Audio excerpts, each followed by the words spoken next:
Hallo und willkommen in meiner Küche. In diesem Video zeige ich, wie ich einen Grünkohlsalat mache. Man kann ihn nämlich auch als Rohkost verzehren und dieser Salat hat sogar meinen Mann überzeugt und das will etwas heißen.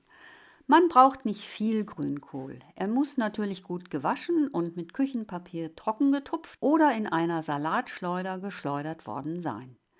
Hat man ein großes Blatt wie das gezeigte, muss man die Mittelrippe entfernen, indem man das Blatt wie gezeigt anfasst und den Strunk vorsichtig herauszieht. Manchmal haben auch die kleineren Blattteile noch recht dicke Fasern, die kann man auch noch entfernen. Nun sind die Blätter noch klein zu schneiden. Ich schneide sie in Abständen von ungefähr einem Zentimeter, drehe das Schnittgut um 90 Grad und schneide dann noch einmal in etwas größerem Abstand, denn ich möchte keine langen Blattfetzen haben, die mir von der Gabel hängen. Alles kommt in eine Schüssel, die nicht zu klein sein sollte, da man die Blätter ja noch weich kneten muss. Zuvor kommt aber noch etwas Meersalz dazu, sowie Pfeffer, auch hier nicht zu knapp, sowie Zitronensaft von einer halben Zitrone, je nachdem, wie saftig sie ist. Nun werden die Blätter geknetet. Das Salz und die Säure der Zitrone brechen die Blattstruktur auf und der Grünkohl wird weicher und die Farbe verändert sich auch. Bei mir hat das Kneten eine gute Minute gedauert.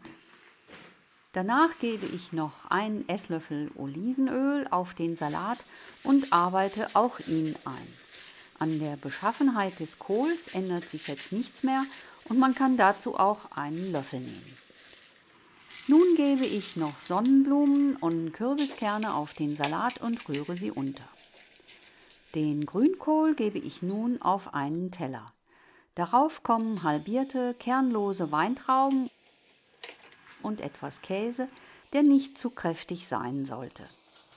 Für die Optik gebe ich noch den Rest Sonnenblumenkerne oben auf.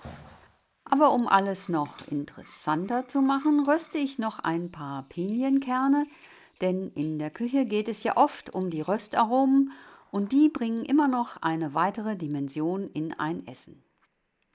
Das Rösten der Kerne geht sehr schnell und man muss ständig dabei rühren und darf die Kerne auch nach Fertigstellung nicht in der Pfanne lassen, denn sie brennen immer noch schnell an.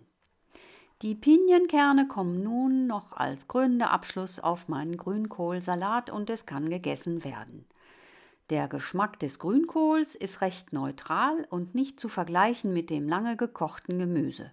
Er harmoniert sehr gut mit der Süße der Weintrauben, der Geschmeidigkeit des Käses und dem Aroma der Kerne. Ich hoffe, ihr probiert diesen Salat einmal aus. Er ist nicht nur sehr gesund, sondern auch noch lecker. Zutaten und Mengenangaben findet ihr wie immer unten in der Beschreibung. Viel Spaß beim Nachkochen und wie immer guten Appetit!